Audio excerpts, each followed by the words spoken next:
বৃহস্পতিবার রাতে আল্লাহ তাআলার এই নামটি 11 বার পাঠ করে আপনি আল্লাহ তাআলার কাছে যা চাইবেন আল্লাহ তাআলা আপনাকে তাই দিবেন। প্রিয় ভাইরা আমার, প্রিয় বোনেরা আমার, মনে রাখবেন বৃহস্পতিবার রাত হচ্ছে খুবই গুরুত্বপূর্ণ একটা রাত, খুবই স্পেশাল একটা রাত।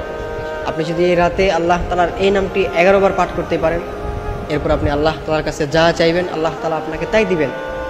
বৃহস্পতিবার রাত হচ্ছে অর্থাৎ জুমার রাত, জুমার রজনী। এই রাতের অনেক গুরুত্ব রয়েছে।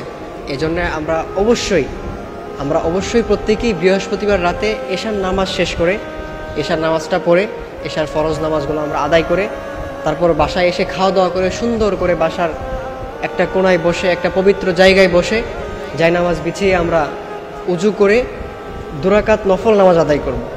2 রাকাত নফল নামাজ আদায় করে এরপর সুন্দর করে জায়নামাজে বসে আমরা নামাজের সিস্টেমে জায়নামাজে বসবো। নামাজের সিস্টেমে জায়নামাজে বসে এরপর আমরা আল্লাহ তাআলার এই নামটি হাতে গুনে গুনে 11 বার পাঠ করব।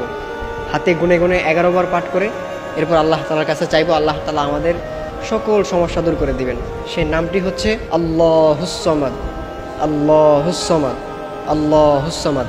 আপনি যদি আল্লাহ তাআলার এই ইসমে আজম নামটি, আল্লাহ তাআলার এই খাস নামটি আপনি যদি 11 বার পাঠ করতে পারেন, 11 বার পাঠ করে এরপর আপনি আল্লাহ তাআলার কাছে হাত তুলবেন, আল্লাহ তাআলাকে বলবেন, আল্লাহ আমার রিজিকের সমস্যা, আপনি আমার রিজিকে বারাকা দেন।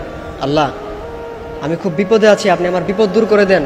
আল্লাহ আমি খুব টেনশনে আছি, আপনি আমার টেনশন দূর করে দেন। আপনি আল্লাহ তাআলার কাছে এভাবে চাইবেন। আপনার যেই সমস্যা, সেটা বড় সমস্যা হোক, সেটা ছোট হোক, সেটা যতই ছোট হোক না কেন, ইভেন এমনকি যত বড়ই হোক না কেন, আপনি আল্লাহর কাছে বলবেন, আপনি আল্লাহ তাআলার কাছে চাইবেন, তাহলে দেখবেন আল্লাহ তাআলা আপনার সকল সমস্যা দূর করে দিবেন। আল্লাহ তাআলা আপনাকে বিপদ আপদ থেকে উদ্ধার করবেন। কিন্তু আমরা বিপদে বললে আল্লাহ তাআলার কাছে চাই না, আমরা আল্লাহর কাছে যাই না, আমরা মানুষের কাছে যাই। যখন আমরা অসুস্থ হই তখন ডাক্তারের কাছে চলে যাই। এটা কখনো করবেন না। আপনি যখন অসুস্থ হবেন তখন আপনি আল্লাহ তাআলার কাছে চাইবেন। ইভেন এমনকি আপনার যদি পায়ের জুতাও ছিঁড়ে যায়, আপনি সেটাও আল্লাহ তাআলার কাছে চাইবেন, আপনি মানুষের কাছে চাইবেন না।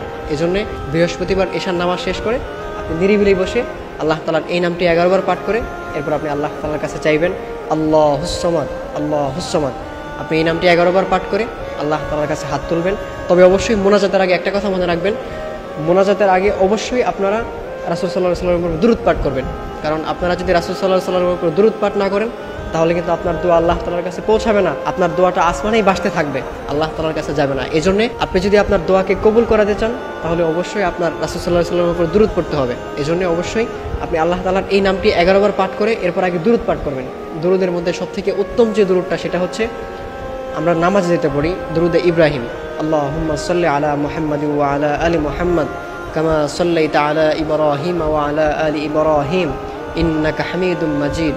আল্লাহুম্মা বারিক আলা মুহাম্মাদিন ওয়া আলা আলি মুহাম্মাদ কামা বারাকতা আলা ইব্রাহিম ওয়া আলা আলি ইব্রাহিম ইন্নাকা হামিদুম মাজিদ। এই দুরূদে ইব্রাহিমটা পাঠ করে এরপর আপনারা আল্লাহ তাআলার কাছে হাত তুলবেন। আর যদি এটাও যদি বড় হয়ে যায়, যদি না পারেন, তাহলে সেই ক্ষেত্রে আপনারা দুরূদ এটাও পড়তে পারেন, সাল্লাল্লাহু আলাইহি ওয়াসাল্লাম, সাল্লাল্লাহু আলাইহি ওয়াসাল্লাম। এই দুরূদটা পাঠ করে এরপর আপনি আল্লাহ তাআলার কাছে হাত তুলবেন। হাত তুলে আপনার সমস্যার কথাগুলো আল্লাহকে বলবেন। ইনশাআল্লাহ আল্লাহ তাআলা আপনার সকল সমস্যা দূর করে দেবেন।